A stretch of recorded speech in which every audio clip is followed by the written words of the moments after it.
ಯಕ್ಷಗಾನದ ಮೇರು ಪ್ರತಿಭೆ ಸಿದ್ದಕಟ್ಟೆ ವಿಶ್ವನಾಥ ಶೆಟ್ಟಿ ಇನ್ನಿಲ್ಲ.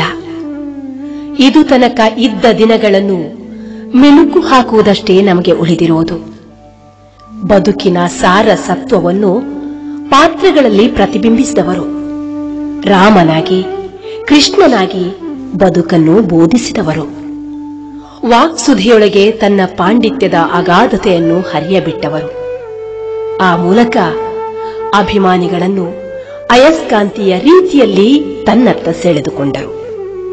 ಮಾಡಿದ ಪಾತ್ರಗಳು, ಬರೆದ ಪ್ರಸಂಗಗಳು, ತಾಳಮದ್ದಳೆಯಲ್ಲಿನ ನುಡಿಮಾಲೆ ಇವುಗಳನ್ನೆಲ್ಲ ನಾವು ಮರೆಯಲುಂಟೆ? ವಿಧಿ ಲಿಖಿತ ಬಲ್ಲವರಾರು. ತಾನು 60 ವರ್ಷ ಬದುಕುತ್ತೇನೆ ಎಂದು ಅವರಾಗಿ ಹೇಳುತ್ತಿದ್ದುದು ನೆನಪಿದೆ. 60 ಕಾಲಿಡುವ ಮುನ್ನವೇ ಮರೆಯಾದರು.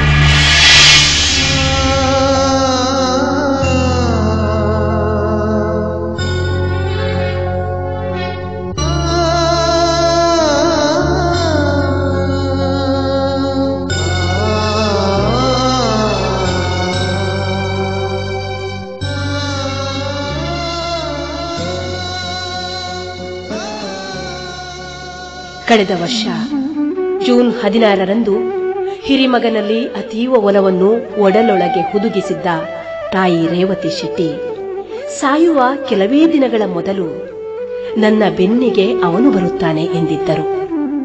ಹಾಗೆಯೇ ಕರೆದುಕೊಂಡು ಹೋದರೋ ತಿಳಿಯದು. 1957 ಜುಲೈ 24ರಂದು ಬಂಟ್ವಾಳ ತಾಲೂಕಿನ ಅಜ್ಜಿಬಿಟ್ಟು ಗ್ರಾಮದ ಬಾರ್ಜರಡ್ಡ ಮನೆಯಲ್ಲಿ ದಿವಂಗತ ಕೊರಗಶೆಟ್ಟಿ ಹಾಗೂ ಶ್ರೀಮತಿ ರೇವತಿ ದಂಪತಿಗಳ ಹಿರಿಮಗನಾಗಿ ಬಡತನದ ಹೊದಿಕೆಯನ್ನು ಹೊತ್ತು ಹುಟ್ಟಿದವರು ವಿಶ್ವನಾಥ ಶೆಟ್ಟಿ. ಹಾಗೆಂತ ಮಗನಿಗೆ ತಮ್ಮನ್ನು ಒತ್ತಿ ಇಟ್ಟಾದರೂ ವಿದ್ಯೆ ಕಲಿಸಬೇಕೆಂದು ಛಲ ತೊಟ್ಟಿದ್ದವರು ಇವರು. ಮಗನ ಶಿಕ್ಷಣಕ್ಕೆ ಹೊಟ್ಟೆ ಬಟ್ಟೆ ಕಟ್ಟಿದ್ದರು. ತಲೆಗೆಳೆದರೆ ಕಾಲಿಗಿಲ್ಲ, ಕಾಲಿಗೆಳೆದರೆ ತಲೆಗಿಲ್ಲ ಎನ್ನುವ ಕಾಲ ಅದಾಗಿತ್ತಾದರೂ ಮಗನಿಗೆ ಅದರ ಅನುಭವ ಆಗದಂತೆ ಶಿಕ್ಷಣಕ್ಕೆಂದು ದೂರ ಕಳಿಸಿ ಅಲ್ಲಿಗೆ ಅಕ್ಕಿ ಗಂಟು ಹೊತ್ತುಕೊಂಡು ಹೋಗಿ ಕೊಟ್ಟು ಮಗನ ಶೈಕ್ಷಣಿಕ ಪ್ರಗತಿಗೆ ಬಡತನದ ಒಳಗಿನ ಶ್ರೀಮಂತಿಕೆ ಎಂಬ ಸಂತಸದ ನಗು ಚೆಲ್ಲಿ ಬರುತ್ತಿದ್ದವರು ಇವರ ತಂದೆ ತಾಯಿಗಳು. ಅಂತೂ ಪದವಿ ಪೂರ್ವ ಶಿಕ್ಷಣ ಪೂರ್ಣಗೊಂಡಿತು ಮತ್ತು ನೀನಿನ್ನೂ ಕಲಿ, ನಮ್ಮ ರಟ್ಟೆಯಲ್ಲಿ ತ್ರಾಣವಿದೆ ಎಂದು ಈ ಅಪ್ಪ ಅಮ್ಮ ಎಷ್ಟು ಬಲವಂತಪಡಿಸಿದರು. ಇವರು ದುಡಿದು ದುಡಿದು ಹೈರಾಣಾಗುವುದನ್ನು ಕಂಡ ಮಗ ವಿಶ್ವನಾಥ ಶೆಟ್ಟಿ ಮುಂದಿನ ಶಿಕ್ಷಣಕ್ಕೆ ಒಪ್ಪಲೇ ಇಲ್ಲ. ಜೀವನ ನಿರ್ವಹಣೆಯಲ್ಲಿ ಅಪ್ಪ ಅಮ್ಮನಿಗೆ ತಾನೂ ಹೆಗಲು ಕೊಡುವ ನೆಲೆಯಲ್ಲಿ ಹೋಟೆಲು, ತದನಂತರ LIC ಹೀಗೆ ವೃತ್ತಿಯನ್ನರಸಿ ಮುಂದುವರೆದ ಅವರಿಗೆ ಉಳಿದದ್ದು ಯಕ್ಷಗಾನ.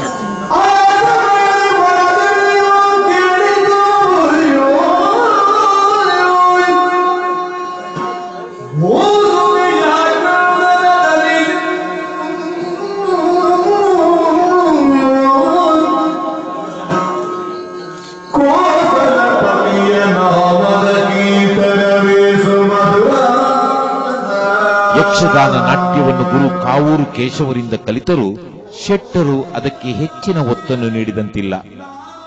ವಾಕ್ಚಾತುರ್ಯವೇ ಅವರ ಆಸ್ತಿಯಾಗಿ ಉರಿಯುವುದರ ಜೊತೆಗೆ ಪ್ರಸಂಗ ರಚನೆಯಲ್ಲೂ ಅವರದು ಎತ್ತಿದ ಕೈ ಎನ್ನಬಹುದು.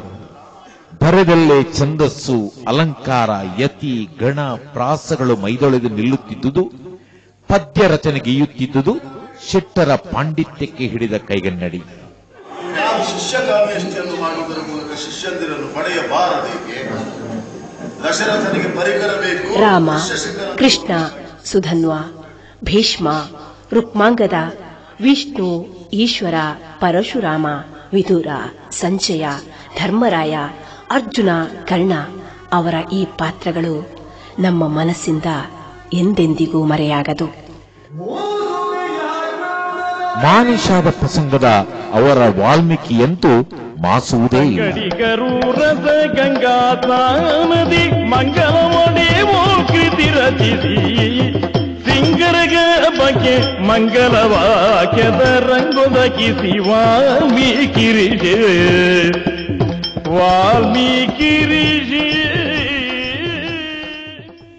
ತುಳು ಪ್ರಸಂಗಗಳ ಪೆರುಮಳ ಬಲ್ಲಾಳ, ಮಲ್ಲಯ್ಯ ಬುದ್ಧ್ಯಂತ, ಬಂಗರಸು, ಕಾಂತುಪುಂಜ, ಕೊಡ್ಸರಾಳುವ, ಹೀಗೆ ಲೆಕ್ಕವಿಲ್ಲದಷ್ಟು ಪಾತ್ರಗಳು. ಆದರೆ ಎಲ್ಲವೂ ಚಿಂತನಾಮೃತದಲ್ಲಿ ಅದ್ದಿ ತೆಗೆದಿರುವಂತಹದ್ದು.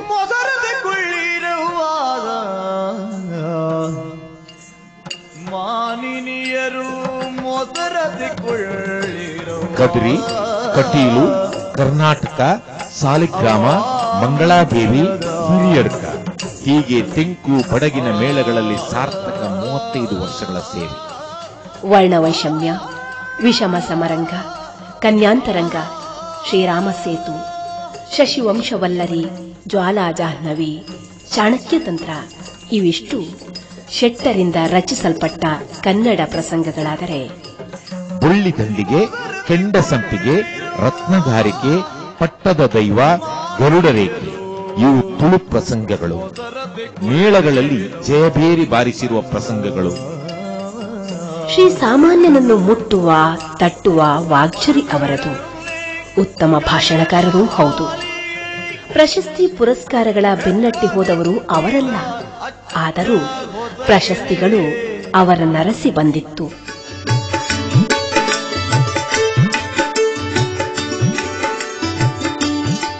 ಸೀತಾನದಿ ಗಣಪಯ್ಯ ಶೆಟ್ಟಿ ಸ್ಮಾರಕ ಪ್ರಶಸ್ತಿ, ಅಜಕ್ಕಾರು ಕಲಾಭಿಮಾನಿ ಬಳಗದ ಯಕ್ಷರಕ್ಷಾ ಪ್ರಶಸ್ತಿ, ಅರುವ ಕೊರಗಪ್ಪ ಶೆಟ್ಟಿ ಪ್ರಶಸ್ತಿ, ಸ್ಕಂದ ಪುರಸ್ಕಾರ ಮೊದಲಾದಂತಹ ಪ್ರಶಸ್ತಿಗಳ ಜೊತೆಗೆ ಹಲವಾರು ಸಂಘ ಸಂಸ್ಥೆಗಳಿಂದ ಸಮ್ಮಾನ ಪುರಸ್ಕಾರಗಳನ್ನು ತಮ್ಮದಾಗಿಸಿಕೊಂಡ ಮಹಾನ್ ಕಲಾವಿದರು ಶ್ರೀಯುತರು.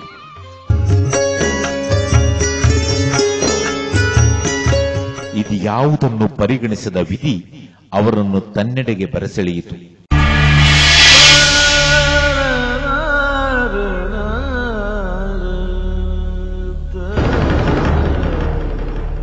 ಕಳೆದ 4 ತಿಂಗಳಿನಿಂದ ಅನಾರೋಗ್ಯದಲ್ಲಿದ್ದು ಇನ್ನೇನು ಗುಣಮುಖರಾಗುತ್ತಿದ್ದಾರೆ ಅಂತಂದುಕೊಳ್ಳುವಷ್ಟರಲ್ಲಿ ವಿಧಿಯ ಕೈ ಮೇಲಾಯಿತು.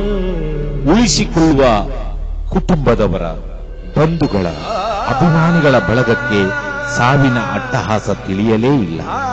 ಮಡದಿ ಜಯಂತಿ, ಮಕ್ಕಳಾದ ಅಕ್ಷತಾ ಚಂದ್ರಶೇಖರ್, ಸುದರ್ಶನ್, ಭರತರಾಜ್ ಇವರೊಂದಿಗೆ ಸಹೋದರರಾದ ಸಿದ್ದಕಟ್ಟೆ ಸದಾಶಿವ ಶೆಟ್ಟಿ, ಪದ್ಮನಾಭ ಶೆಟ್ಟಿ, ಸಹೋದರಿಯರಾದ ಶೋಭಾ ಗಿರೀಶ್ ಶೆಟ್ಟಿ, ಸಿದ್ದಕಟ್ಟೆ ಮಲ್ಲಿಕಾ ಅಜಿತ್ ಶೆಟ್ಟಿ ಹಾಗೂ ಅವರ ಬಂಧುಗಳು ಅಭಿಮಾನಿಗಳನ್ನು ಅಗಲಿ ಇನ್ನೂ ಭಾರದ ಲೋಕಕ್ಕೆ ತೆರಳಿದರು ಸಿದ್ದಕಟ್ಟೆ ವಿಶ್ವನಾಥ ಶೆಟ್ಟಿ.